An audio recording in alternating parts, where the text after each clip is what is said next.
Matthew 26. When Jesus had finished saying all these things, he said to his disciples, "As you know, the Passover is 2 days away, and the Son of Man will be handed over to be crucified." Then the chief priests and the elders of the people assembled in the palace of the high priest, whose name was Caiaphas, and they schemed to arrest Jesus secretly and kill him. But not during the festival, they said, or there may be a riot among the people. While Jesus was in Bethany in the home of Simon the leper, a woman came to him with an alabaster jar of very expensive perfume, which she poured on his head as he was reclining at the table. When the disciples saw this, they were very indignant. "Why this waste?" they asked. "This perfume could have been sold at a high price and the money given to the poor."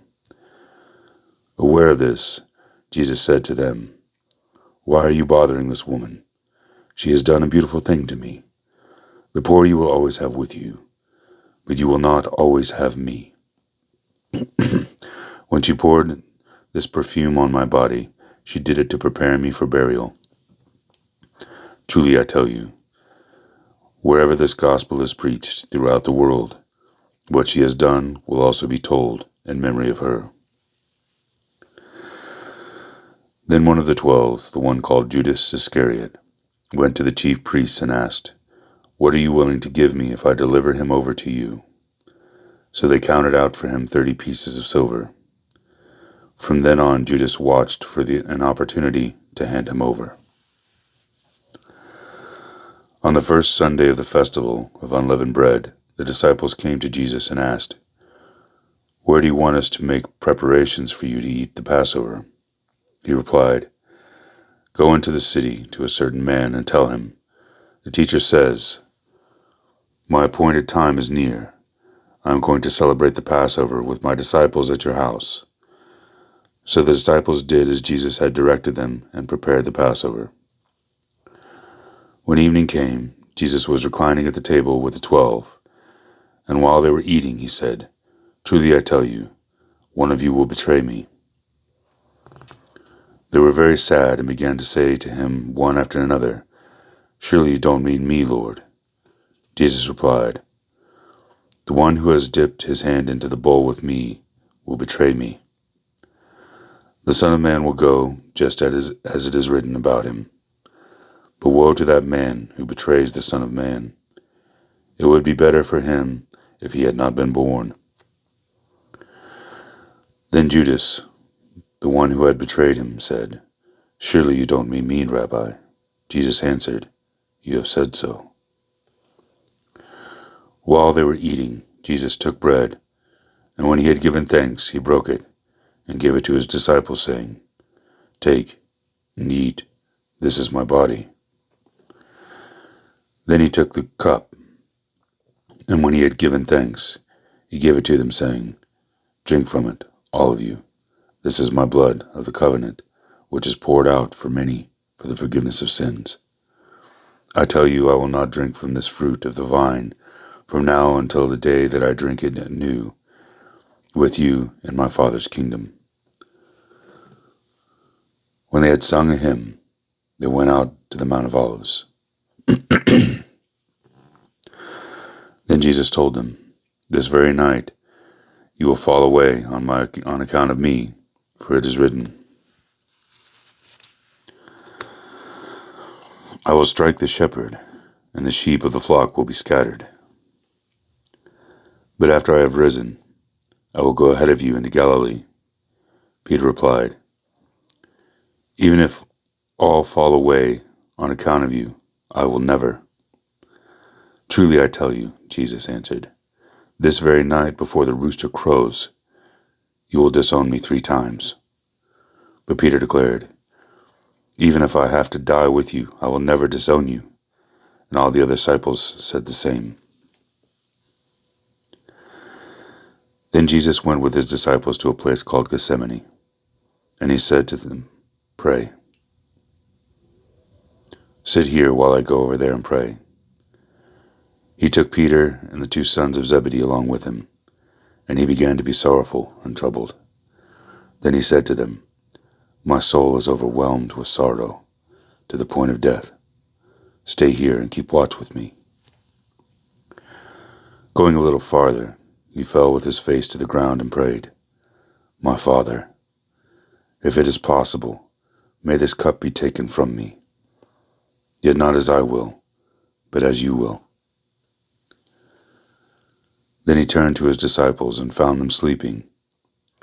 "Couldn't you men keep watch with me for 1 hour?" he asked. "Peter, watch and pray so that you will not fall into temptation. The spirit is willing, but the flesh is weak." He went away a second time and prayed, "My Father, if it is not possible for this cup to be taken away unless I drink it, may your will be done." When he came back, he again found them sleeping, because their eyes were heavy. So he left them and went away once more, and prayed the third time, saying the same thing. Then he returned to the disciples and said to them, "Are you still sleeping and resting? Look, the hour has come, and the Son of Man is delivered into the hands of sinners. Rise, let us go, here comes the betrayer." While he was still speaking, Judas, one of the 12, arrived. With him was a large crowd armed with swords and clubs, sent from the chief priests and the elders of the people. Now the betrayer had arranged a signal with them. "The one I kiss is the man. Arrest him." Going at once to Jesus, Judas said, "Greetings, Rabbi," and kissed him. Jesus replied, "Do what you came for, friend." Then the men stepped forward and seized Jesus and arrested him. With that, one of Jesus' companions reached for his sword, drew it out, and struck the servant of the high priest, cutting off his ear.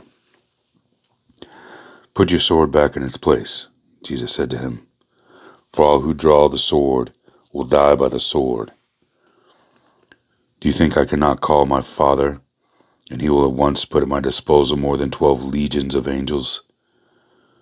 But how then would the scriptures be fulfilled that say it must happen in this way?" In that hour Jesus said to the crowd, "Am I leading a rebellion, that you have come out with swords and clubs to capture me? Every day I sat in the temple courts, teaching, and you did not arrest me. But this has all taken place, that the writings of the prophets might be fulfilled." Then all the disciples deserted him and fled. Those who had arrested Jesus took him to Caiaphas, the high priest, where the teachers of the law and the elders had assembled. But Peter followed him at a distance, right up to the courtyard of the high priest. He entered and sat down with the guards to see the outcome. The chief priests and the whole Sanhedrin were looking for false evidence against Jesus so that they could put him to death, but they did not find any, though many false witnesses came forward. Finally, 2 came forward and declared, "This fellow said, 'I am able to destroy the temple of God and rebuild it in 3 days.'" Then the high priest stood up and said to Jesus, "Are you not going to answer? What is this testimony that these men are bringing against you?" But Jesus remained silent. The high priest said to him,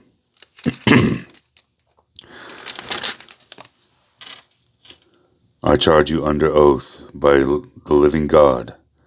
Tell us if you are the Messiah, the Son of God." "You have said so," Jesus replied.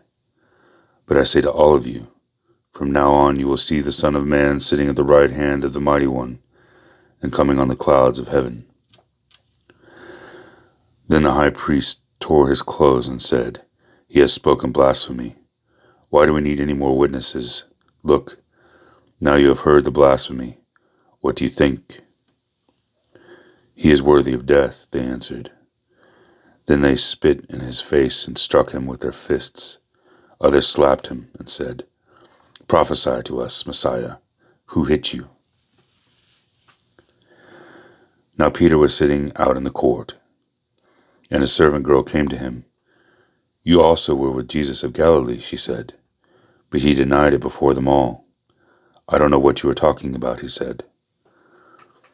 Then he went out to the gateway, where another servant girl saw him and said to the people there, "This fellow was with Jesus of Nazareth." He denied it again, with an oath, "I don't know the man." A little while, those standing out went up to Peter and said, "Surely you are one of them. Your accent gives you away." Then he began to call down curses, and he swore to them, "I don't know the man." Immediately, a rooster crowed. Then Peter remembered the word of Jesus had spoken, "Before the rooster crows, you will disown me 3 times." And he went outside and wept bitterly.